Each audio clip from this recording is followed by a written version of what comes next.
14 फरवरी 2019, दिन गुरुवार, वक्त 3:30 बजे, जगह पुलवामा, जहां हुआ हमारे जवानों पर हमला।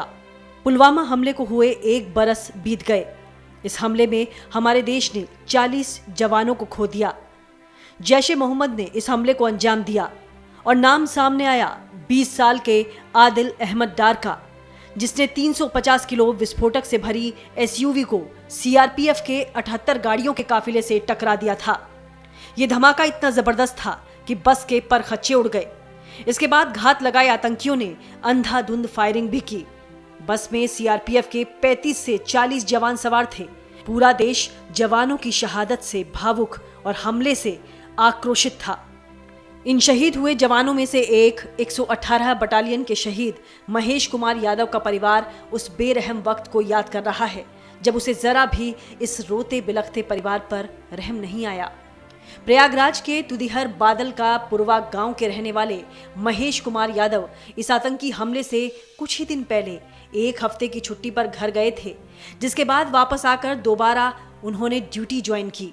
लेकिन घर वालों को शायद ये इल्म नहीं था कि उनका बेटा अब तिरंगे में लिपट कर ही आएगा। महेश अपने पीछे छोड़ गए पत्नी संजू और 2 छोटे बच्चे समर और समीर को। आपको लिए चलते हैं शहीद महेश कुमार यादव के प्रयागराज स्थित गांव में, जहां उनके घर वाले ठीक 1 साल बाद सरकार से मिल पा रही मदद को लेकर कितना संतुष्ट हैं। सरकार की तरफ से पहला काम तो यही ट्रांसफार्मर मिल गया है, उसका तार खींचा गया, 2 सूर्या लाइट लग गया, 1 हैंड पाइप लगा है सरकार की तरफ से। सरकार दिया हो या कोई भी मंत्री विधायक दिया हो, हमको यह नहीं मालूम। हमारे द्वार पे इतना ही लगा हुआ है। न सड़क मिला हमको बन पाया हमारे घर तक, न हमको 1.5 एकड़ ज़मीन मिल पाई, न नौकरी मिल पाई, और न एक आवास बोले थे, उनकी जो है स्मारक पार्क बोले थे, 2 गेट बोले थे। इसमें से हमको कोई सुविधा नहीं मिल पाया। और हमारा ये कहना है कि सरकार अगर हमारा ये काम नहीं कर सकता है तो मैं मंत्री जी के, योगी जी के गेट के सामने जा कर के 1 महीना मैं अनशन करके बैठूंगा। जी, सरकार ने तो कई वादे किए थे जो कि अभी पूरे वादे नहीं हो पाए, ताकि इनके घर अभी रोड तक नहीं बन पाई। हमारे गांव में गेट बनवाने के लिए बोले थे, वो भी नहीं बन पाया। और इनको पेंशन, इनकी महेश यादव की माता जी को पेंशन के लिए बोला गया था, अभी पेंशन भी नहीं लागू हुई। अभी तक तो कोई सुविधा मुझे समझ में नहीं आ रही है।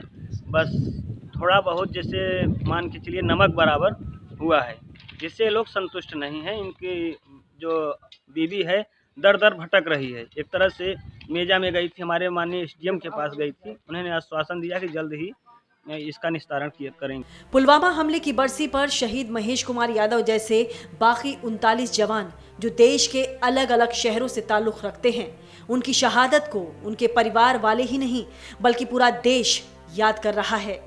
वैसे तो 14 फरवरी का दिन दुनिया के कई देशों में वैलेंटाइंस डे के रूप में मनाया जाता रहा है, लेकिन जवानों के लिए 14 फरवरी 2019 का दिन हिंसा और नफरत का जैसे सैलाब सा लेकर आया। और इस आतंकी हमले के बाद उठने लगी आतंकियों और उनके आकाओं से बदला लेने की मांग। जवानों पर हुए इस कायराना हमले के खिलाफ पूरा देश और राजनीतिक दल एकजुट थे और एक सुर में पाकिस्तान में मौजूद आतंकियों को सबक सिखाए जाने की मांग उठी। पूरी दुनिया ने इस हमले की निंदा की। यही नहीं, संयुक्त राष्ट्र ने भी इस हमले के लिए पाकिस्तान को चेतावनी दी। पुलवामा में हुआ ये आतंकी हमला हमें भारतीय खुफिया तंत्र की सबसे बड़ी विफलता का ध्यान भी दिलाता है, तो साथ ही अपने सुरक्षा कर्मियों पर गर्व करने का दिन भी, जब पुलवामा अटैक के 13 दिन के अंदर बालाकोट में पाकिस्तान की सीमा में घुसकर आतंकी ठिकाने को तहस नहस कर दिया गया। इंडियन एयरफोर्स की इस एयर स्ट्राइक में 300 से ज्यादा आतंकियों को ढेर कर दिया गया। Video desk amarujala.com। अगर आप ये वीडियो YouTube पर देख रहे हैं तो हमारे चैनल को सब्सक्राइब करें और बेल आइकन को दबाना ना भूलें। अगर आप Facebook पर ये वीडियो देख रहे हैं तो हमारे पेज को लाइक करें।